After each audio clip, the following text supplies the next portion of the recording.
O que o mundo assistiu na Venezuela foi a queda de um castelo de cartas que parecia indestrutível.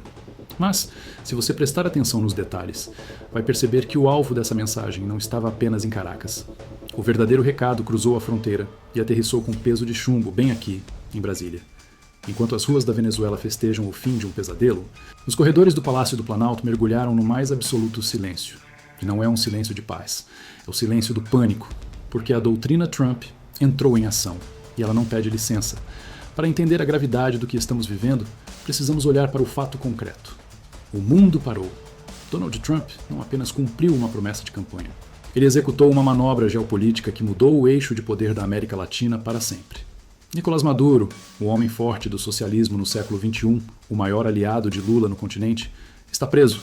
E não foi uma prisão qualquer, foi uma extração cirúrgica. Segundo informações de inteligência que agora vêm à tona, a operação não foi um improviso. Foi um movimento calculado, frio e preciso. Fontes ligadas ao Pentágono confirmam que agentes da Força Delta, a elite da elite do exército americano, já operavam em solo venezuelano há meses. Eles estavam invisíveis, disfarçados de técnicos, de diplomatas, infiltrados na estrutura podre do regime, monitorando cada respiração, cada deslocamento e, o mais importante, cada centavo do dinheiro sujo que sustentava a ditadura. Quando a ordem veio da Casa Branca, a execução durou exatos 1 minuto e 47 segundos. Pense nisso. Menos de 2 minutos para encerrar décadas de tirania. Helicópteros americanos pousaram, neutralizaram a guarda pretoriana de Maduro e o levaram, junto com sua esposa, Cília Flores, direto para ocultar a custódia norte-americana. Sem negociação, sem diálogo com criminosos, sem a tal diplomacia que só serve para proteger ditadores. E aqui está o ponto que muda tudo, a justificativa.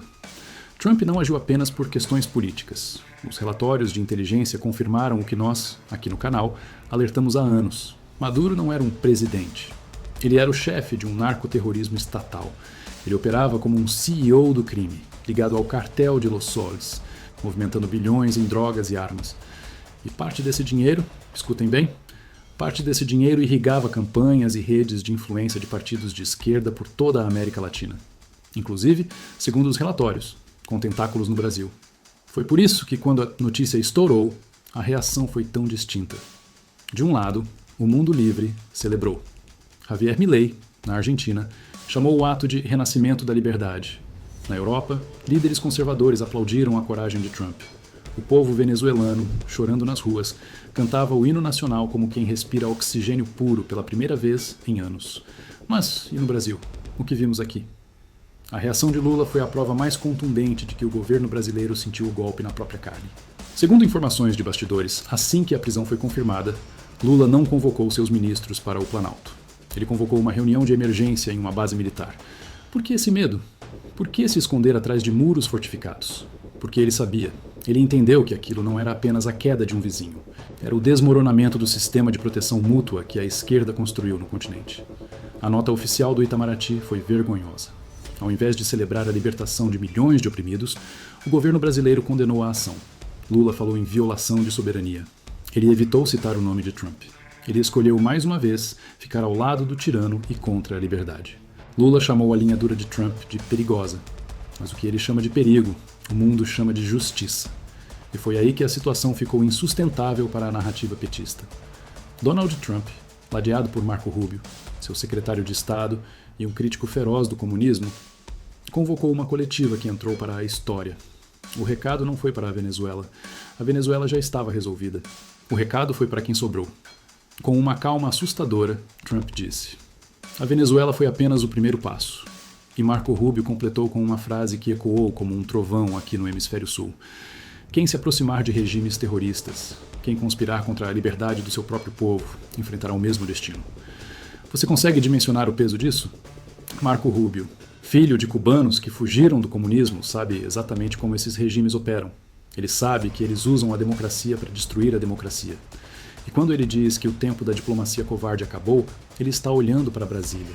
Ele está olhando para governos que relativizam a censura, que prendem opositores políticos e que transformam a justiça em um braço do partido. Nos bastidores de Washington, a leitura é clara. O Brasil vive um processo de venezuelização disfarçada. E a nova doutrina americana não vai tolerar que o maior país da América Latina se torne o novo refúgio do totalitarismo. Rubio deixou escapar uma frase emblemática que desmonta qualquer narrativa de imperialismo que a esquerda tente criar.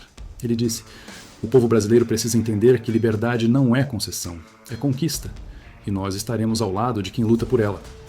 Isso não é uma ameaça ao Brasil, é uma ameaça aos carcereiros do Brasil. O isolamento de Lula é visível. Em questão de dias, a Organização dos Estados Americanos, OEA, reconheceu a legitimidade da intervenção. Empresas americanas já preparam o retorno para reconstruir a Venezuela.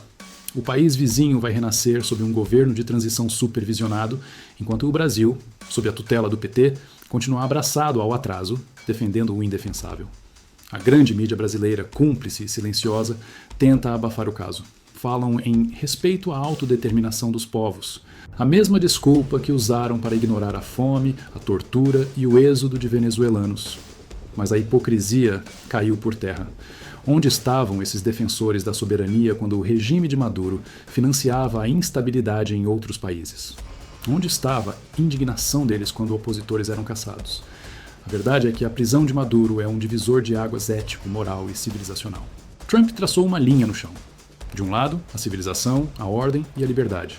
Do outro, a barbárie socialista. E Lula, infelizmente, escolheu o lado errado da história. Ao proteger um criminoso internacional, ele transformou o governo brasileiro em cúmplice moral dessa tragédia.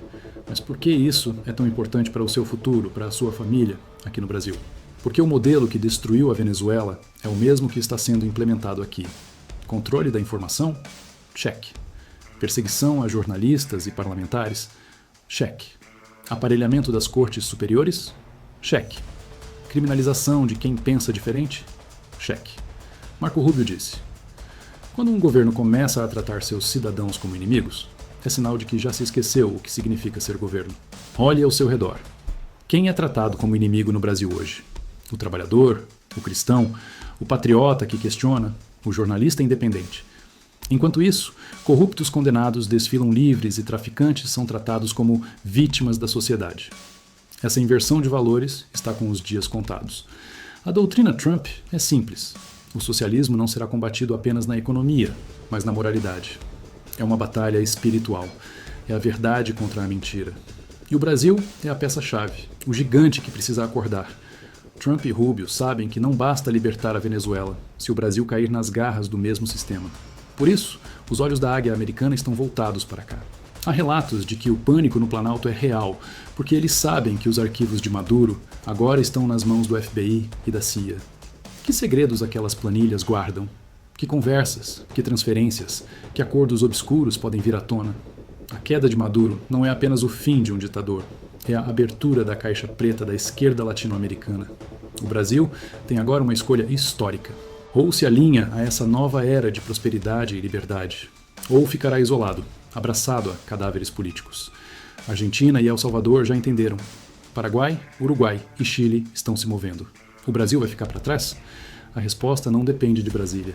Depende de nós. Depende de cada um que está assistindo a este vídeo. O conservadorismo brasileiro já provou ser a maioria real deste país. Agora, precisa provar que é resistência. O medo mudou de lado. Hoje, quem não dorme tranquilo é quem tem contas a acertar com a justiça e com a história. O que vimos na Venezuela prova uma coisa: nenhum regime é eterno. Nenhuma censura dura para sempre. E nenhum povo pode ser derrotado quando descobre a própria força. A liberdade é contagiosa, ela se espalha como fogo em palha seca. Foi assim no leste europeu, foi assim na África, e será assim aqui. O despertar já começou. Donald Trump acendeu o pavio, mas quem vai garantir que a chama não se apague no Brasil é o povo brasileiro. É a nossa vez de dizer basta. É a nossa vez de lembrar que a nossa bandeira jamais será vermelha e que nossa soberania pertence a Deus e ao povo, não a um partido. Estamos diante da maior oportunidade das últimas décadas. O sistema está tremendo, as estruturas estão rachando, a mentira colapsou ao vivo para o mundo todo ver. E você faz parte desse exército de libertação. A informação é a nossa arma e a verdade é o nosso escudo. Se você acredita que o Brasil merece ser livre, se você acredita que a justiça divina tarda, mas não falha, e se você quer ver o nosso país longe das garras desse sistema que defende bandidos e persegue cidadãos de bem, a hora de agir é agora. Faça a sua parte nesta guerra cultural. Deixe o seu like neste vídeo para mostrar ao algoritmo que nós somos milhões. Inscreva-se no canal agora mesmo. Ative o sininho para não perder nenhum desdobramento dessa história que está apenas começando. E o mais importante, compartilhe. Mande este vídeo no grupo da família, dos amigos, no trabalho. Acorde quem ainda está dormindo. Cada compartilhamento é um grito de liberdade. Vamos juntos, firmes e fortes. Brasil acima de tudo, Deus acima de todos. Até a próxima.